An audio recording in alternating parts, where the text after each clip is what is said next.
Hey, welcome to Mooney Reads. My name is Beck, and today I'm going to be talking about the top 10 nonfiction books that I read in 2020. If you haven't already, you might want to check out the other top 2020 reads videos that I've made. But this is specifically for nonfiction, and this excludes memoir, because memoirs got their own video. Originally, this was just going to be an 8 great video, but after the year ended and I really started to look at what all I read, I thought that a top 10 was more appropriate because I had more books that I wanted to talk about. As I mentioned in my other top 10 videos, I have a really hard time picking favorites. So a lot of these, they could be up or down in a placement if I were to have made this list on a different day. But just know that regardless of where they sit, all of these are favorites for me. In spot number 10, I have Beyond the Gender Binary by Alok, Vaid-Menon. I talked pretty extensively about this book. I was anticipating it. They had a whole pre-order campaign where they were taking donations of this book so that LGBT youth could have access to it for free. But I ended up really loving this. It is quite small. The first part of it, Alok shares their own experience, and then the last part really focuses on debunking myths around trans and non-binary people. This was a beautifully written book, and it definitely almost moved up on this list a number of times. I talked about this at length in multiple videos, and it really left a huge impression on me, but it was really hard to tier rank this list, especially when I have some books like this that are, this was made for youth. It is more 101 versus some of the other books that I have that are a little bit more complex. But this made a huge impact on me. The writing is beautiful, and it is an excellent place to start if you're not familiar with trans issues. And overall, just learning more about Alok's story is really wonderful. In spot number 9, I have Stepping Off the Relationship Escalator, Uncommon Love in Life by Amy Gahran. This book looks into the ways that people practice ethical non-monogamy. In the beginning of this, it lays out what a traditional monogamous relationship looks like. And then she goes on to talk about the different ways that people subvert this or step off this relationship escalator. She does this by looking at data from a study that she conducted with people who have non-traditional relationships. This includes people who are non-monogamous, polyamorous, and then she even got data from some people who are mostly monogamous, but do have some things that are outside of the norm, outside of that specific relationship escalator. I thought that it had a lot of really interesting insight, and seeing the different ways that people do relationships is really enriching. And I really love that she also specifically talked about asexual and aromantic people.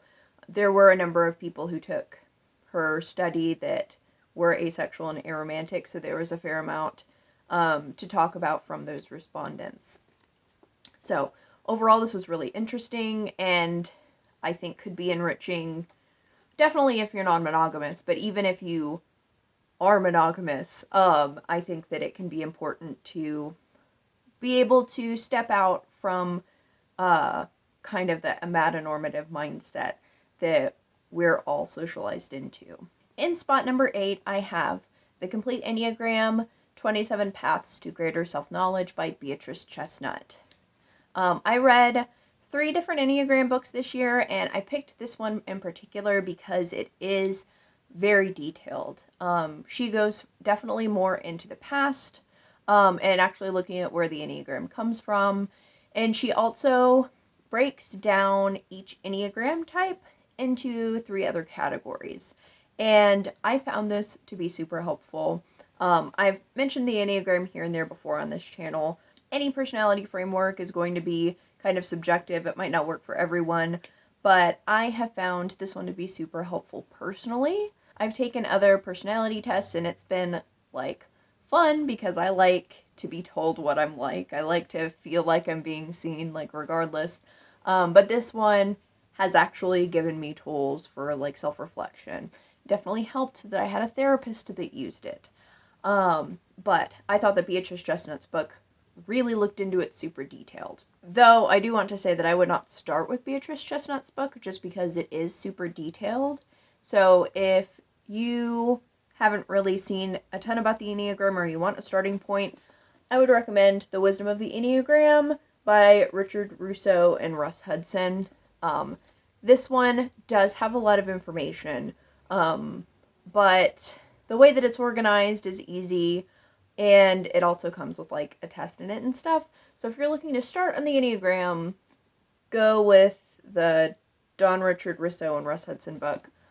But if you're already in the Enneagram, definitely go with Beatrice Chestnut.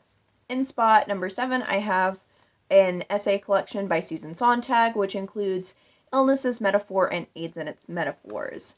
I read this as a part of my HIV and AIDS topical TBR, and this was incredible. Honestly, I would say that it's a must-read if you're tangentially interested in HIV and AIDS, certainly, and I think that it can also be super important when looking at disability, especially at illnesses, like chronic illnesses. In the first essay, she looks at how certain illnesses have been treated historically, specifically looking at tuberculosis and cancer, but also looking a little bit into syphilis, rabies, and a couple of other things as well. That first essay was written before the AIDS epidemic. So after a while, she wrote AIDS and its Metaphors, which plays off of the first essay, and talks a lot more about some of the stuff that she'd written on, but I think she adds in a lot more about how we used, like, military language when talking about illness and stuff like that. I could be here for a really long time talking about this. In fact, I have talked a lot about this. If you're interested in this, you can see my wrap-up video for this, as well as Moving Politics, which was my other read from my HIV and AIDS TBR. In spot number 6, I have Amazon's Abolitionists and Activists by Mickey Kindle and Ada Amako. This takes a long traipse through women's history, and it doesn't look like it would have much because it's a graphic novel. It's not like a drawer stopper. It's not the most thin, but it's not huge either. But I was really impressed with how much history they can fit in this. This is kind of a story all on its own. It's framed like it is a history class in the future, and they go and they look through history kind of in a hologram. But this touches on so many different parts of history. This starts out in 3000 BC and works its way to modern day. And obviously you can't get super in detail in each of these, but there was still a surprising amount of nuance with some of these. For instance, they mention the racism and ableism and different things like that that you can see through the women's movement. So this was really great. I think that it could be a super important educational tool for kids, definitely, but I think a lot of adults could get something out of it too. Even as someone who has studied women's and gender studies on a master's level and teaches it, I still learned a lot because they cover a ton of ground. So I definitely recommend this if you're interested in learning more about women's history. In spot number 5, I have Freedom is a Constant Struggle, Ferguson, Palestine, and the Foundations of a Movement by Angela Davis. This is a compilation of speeches by Angela Davis and interviews with Angela Davis, and it is looking at the fact that freedom struggles globally are all connected. And she talks about the intricacies and how they are. So from country to country, how people are dealing with the prison industrial complex and policing, but also how all of these different issues, so like prisons as well as gender issues and race issues, are all interconnected. It is absolutely brilliant. I would love to see this kind of expanded further because these are, interviews and speeches. I would absolutely love an even bigger deep dive into a lot of this stuff. But I highly recommend this. Definitely required reading if you're interested in activism in any capacity. In spot number 4, I have Gender Outlaw on Men, Women, and the Rest of Us by Kate Bornstein. This is the second edition of this book. The first was released in 1994. The second edition came out in 2016. This is part gender studies, part memoir. In this, Kate Bornstein kind of interweaves their own experience first coming out as a trans woman and then finding their gender afterwards.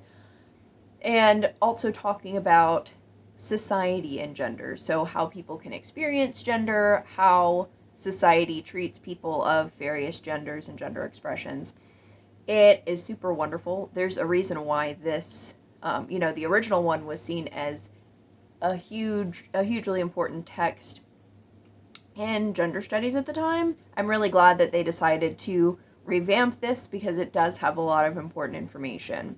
I do remember that there were a couple of points in here that I kind of had maybe small qualms with, but overall I still think this is a hugely useful text, and I really enjoyed reading it. In spot number 3, I have another seminal gender studies text, and that is GenderQueer, edited by Riki Wilchins, Joan, Nestle, and several other people. This is an anthology of experiences of people who regularly queer gender. This, of course, includes genderqueer people, but it also includes people who are binary trans, people who queer gender with just their expression, people who queer gender through their sexuality. There are so many different perspectives in this, and it was incredible to be able to read. If you read nothing else from this book, at least check out Sylvia Rivera's essay, because it is so important and so hard-hitting. Sylvia Rivera was so important in the LGBT movement and was treated so poorly. And that's really clear in this essay, and her experiences are just super, super valuable. So if nothing else, check out that essay.